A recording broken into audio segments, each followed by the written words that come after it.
bukan berarti kami minta dikasihani, tapi kami hanya minta doa. Kami berjalan dalam perjalanan 5 hari selama bencana dari Kota Langsa pulang ke Takengon dengan membawa 2 bayi, tapi berkat doa orang tua kami mungkin kami sampai sekarang di Kabupaten Benar Meriah.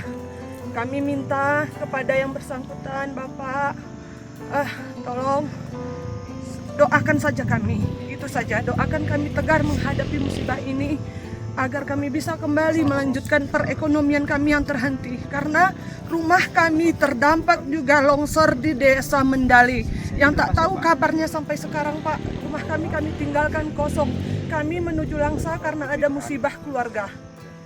Sekian, terima kasih untuk masyarakat Aceh khususnya Sumatera yang sekarang musibah. Sabar, yakin kepada Allah. Download Tribun X sekarang, menghadirkan lokal menjadi Indonesia.